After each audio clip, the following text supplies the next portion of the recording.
Hi hello అందరూ ఎలా ఉన్నారండి? బాగున్నారా? నేను మాధవి. మా అమ్మ వాళ్ళ ఫ్యామిలీ చాలా పెద్ద ఫ్యామిలీ, 10 మెంబర్స్ మొత్తం. అక్క చెల్లి అన్నదమ్ములు, చాలా సరదాయిన ఫ్యామిలీ. మా చిన్నమ్మ ఇది 75th బర్త్డే అనమాట. చాలా గ్రాండ్గా చేద్దాం అనుకున్నారు. ఇది వాళ్ళ కొత్త ఇల్లు అనమాట. పెద్ద కొడుకు కొన్ని ఇచ్చాడు ఇల్లు. మొన్నే గృహప్రవేశం అయింది. దానివలన వాళ్ళు కొన్ని పూజలు చేసుకొని అన్నీ మానేశారు. అందుకని మమ్మల్ని సింపుల్గా ఆడపిల్లల్ని వాళ్ళని పిలుచుకొని చేసుకున్నారు. నేను గృహప్రవేశానికి రాలేకపోయాను. అందుకని ఒకసారి చూడడానికి వచ్చాను అనమాట. పెళ్ళికని వచ్చి మా అక్క కొడుకు పెళ్ళికి వచ్చాను, అలా వచ్చాను అనమాట. ఆ రోజు మావయ్య బర్త్డే. మావయ్య స్థలాలు కొన్నారు, కానీ పిల్లలు ఇల్లు కట్టుకుంటానంటే వాళ్ళకి హెల్ప్గా అది అమ్మేసి ఇచ్చేసారు.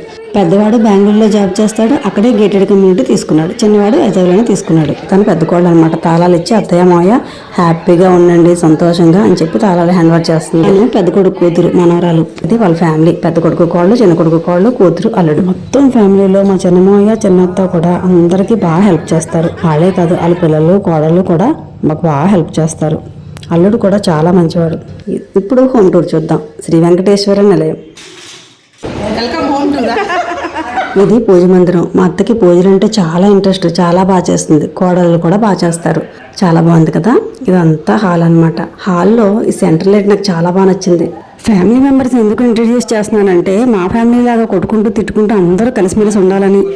మాకు డిస్టర్బెన్సెస్ వస్తూ ఉంటాయి అప్పుడప్పుడు, కానీ కష్ట సుఖాల్లో కలిసిమెలిసి ఉంటాం. మా ఆఖరి పిన్ని, ఇవిడొక పెద్దమ్మ.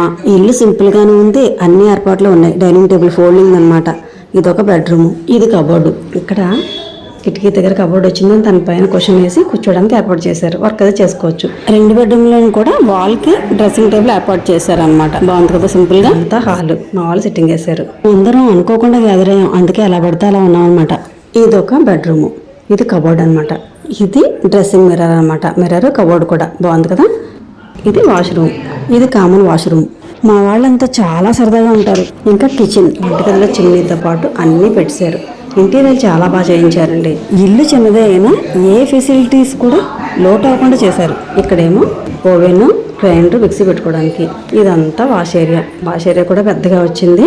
ఆఖరికి బట్టలు ఆరబెట్టుకునే వాటితో పాటు అన్నీ అమర్చి పేరెంట్స్కి అప్పచెప్పారనమాట. బాగుంది కదా. తను మా పెద్దమ్మాయి కూతురు కుసుమ, వీళ్ళ కోడలు వాత్సల్య సాంగ్స్ చాలా బాగా పాడుతుంది. మొత్తం ఫ్యామిలీలో ఎవరికి ఏ ఆపద వచ్చినా సరే అందరూ ఆదుకుంటారు. చెప్పాను కదా ముందే, పెద్దమ్మ పిన్ని. ఆ మధ్యలో అమ్మాయి మా చిన్నమ్మాయి చిన్న కోడలు. తను ఒక చిన్నాన్నగారు అబ్బాయి. ఆరెంజ్ టీషర్ట్ చిన్నమాయ పెద్ద కొడుకు కిరణ్. వాళ్ళిద్దరూ చిన్నాన్నలు అనమాట. మధ్యలో అమ్మాయి పిన్నిగారు అమ్మాయి. వీడు చిన్నమాయ చిన్న కొడుకు. ఈవిడ ఒక పిన్ని, చిన్నాన్నగారు. ఫ్రెండ్షిప్ అయినా రిలేషన్ అయినా కలుపుకుంటూ పోతే పెరుగుతుంది, తెంచుకుంటూ పోతే మనకంటూ ఎవ్వరూ ఉండరు. ఎలా ఉందండి మా చిన్నమాయ ఇల్లు? బాగుందా? ఈ వీడియో కనుక మీకు నచ్చినట్లయితే like, share and subscribe. Thank you.